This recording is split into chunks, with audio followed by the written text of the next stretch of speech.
तलाक। पति पत्नी की अनोखी कहानी। एक हंसता खेलता परिवार जिसमें माँ बाप, पति पत्नी और बच्चे और कुछ रिश्तेदार भी थे। एक बार की बात है, अचानक किसी बात पर पति पत्नी में आपस में कहा सुनी हो गई। पति से रहा नहीं गया और उसने पत्नी को 2-3 थप्पड़ जड़ दिए। अब पत्नी को भी गुस्सा आ गया और उसने अपना सैंडल उतारकर पति की तरफ फेंका। सैंडल का एक सिरा पति के सिर को छूता हुआ निकल गया। मामला तभी रफा दफा हो जाता, लेकिन पति ने इसे अपनी तौहीन समझा। रिश्तेदारों ने मामला और पेचीदा बना दिया। न सिर्फ पेचीदा बल्कि संगीन। सब रिश्तेदारों ने इसे खानदान की नाक कटना कहा।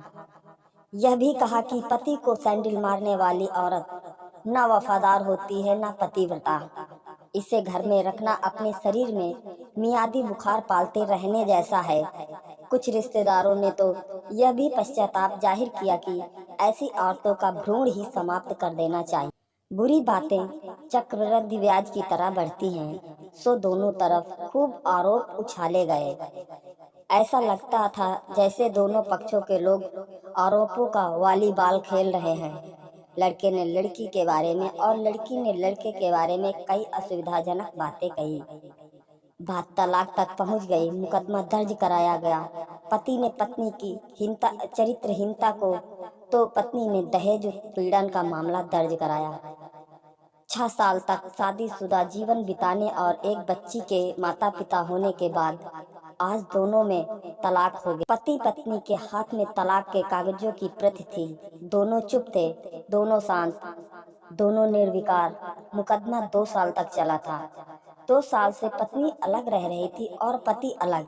मुकदमे की सुनवाई पर दोनों को आना होता। दोनों एक दूसरे को देखते जैसे चकमक पत्थर आपस में रगड़ खा गए हों। दोनों गुस्से में होते, दोनों में बदले की भावना का आवेश हो।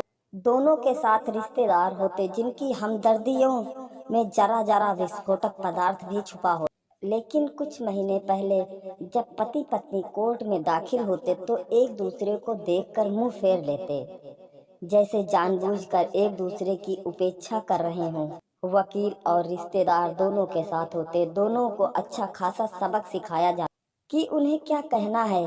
दोनों वही कहते हैं। कई बार दोनों के वक्तव्य बदलने लगते, वो फिर संभल जाते। अंत में वही हुआ जो सब चाहते थे, यानी तलाक। पहले रिश्तेदारों की फौज साथ होती थी, आज थोड़े से रिश्तेदार साथ थे।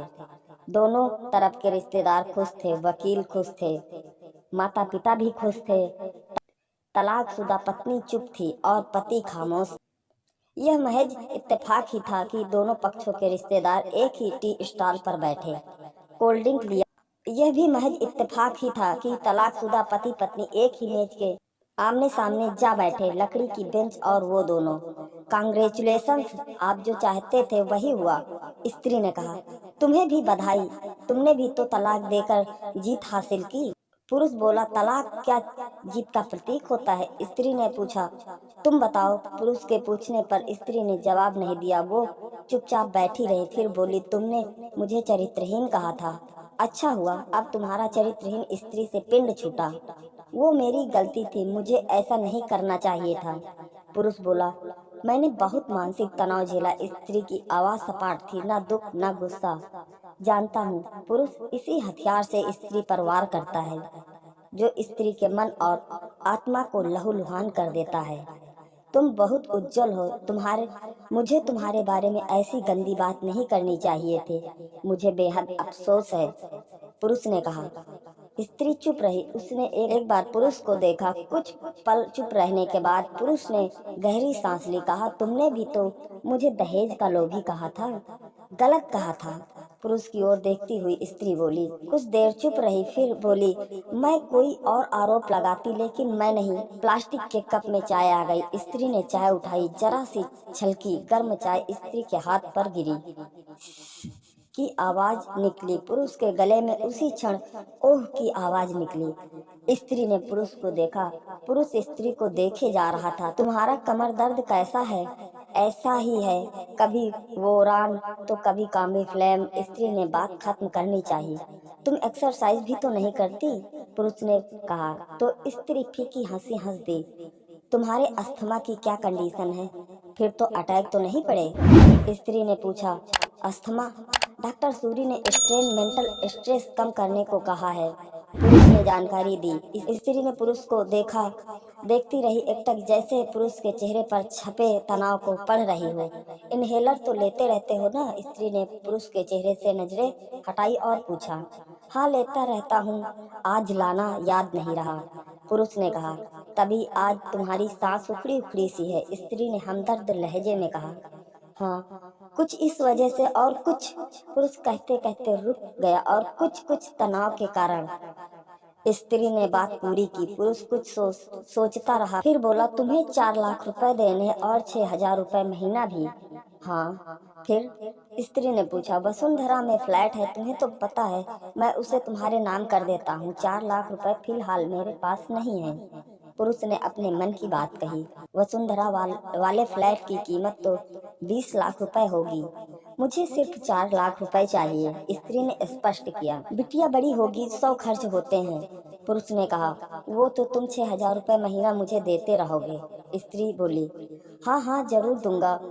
4 लाख अगर तुम्हारे पास नहीं है तो मुझे मत देना, स्त्री ने कहा।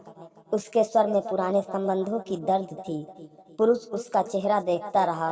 कितनी सहृदय और कितनी सुंदर लग रही थी सामने बैठी स्त्री, जो कभी उसकी पत्नी हुआ करती थी। स्त्री पुरुष को देख रही थी और सोच रही थी, कितना सरल स्वभाव का यह पुरुष है जो कभी उसका पति हुआ करता था, कितना प्यार करता था उससे। एक बार हरिद्वार में वह गंगा में स्नान कर रही थी तो उसके हाथ से जंजीर छूट गई। फिर पागलों की तरह वह बचाने चला आया। उसे खुद तैरना नहीं आता था लाट साहब को, और मुझे बचाने की कोशिशें करता रहा था।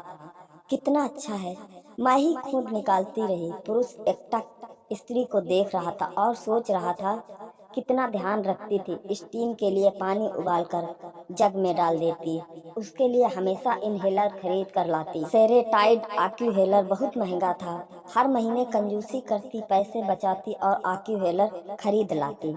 दूसरों की बीमारी की कौन परवाह करता है? ये करती थी परवाह, कभी जाहिर भी नहीं होने देती थी। कितनी संवेदना थी इसमें। मैं अपनी मर्दानगी के नशे में रहा, काश जो मैं इसके जज्बे को समझ पाता। दोनों चुप थे, बेहद चुप, दुनिया भर की आवाजों से मुक्त होकर खामोश। दोनों भीगी भीगी आंखों से एक दूसरे को देखते रहे। मुझे एक बात कहनी है, उसकी आवाज में झिझक थी। कहो, स्त्री ने सजल आंखों से उसे देखा। डरता हूँ, पुरुष ने कहा। डरो मत, हो सकता है तुम्हारी बात मेरे मन की बात हो, स्त्री ने कहा। तुम बहुत याद आती रही, पुरुष बोला। भी, स्त्री ने कहा। मैं तुम्हें अब भी प्रेम करता हूँ। मैं भी, स्त्री ने कहा। दोनों की आंखें कुछ ज्यादा ही सजल हो गई थी, दोनों की आवाज जज्बाती और चेहरे मासूम। क्या हम दोनों जीवन को नया मोड़ नहीं दे सकते? पुरुष ने पूछा। कौन सा मोड़? हम फिर से साथ साथ रहने लगे, एक साथ पति पत्नी बनकर, बहुत अच्छे दोस्त बनकर। ये पेपर? स्त्री ने पूछा। फाड़ देते हैं, पुरुष ने कहा और अपने हाथ से तलाक के कागजात फाड़ दिए। फिर स्त्री ने भी वही किया। दोनों उठ खड़े हुए, एक दूसरे के हाथ में हाथ डालकर मुस्कुराए। दोनों पक्षों के रिश्तेदार हैरान परेशान थे।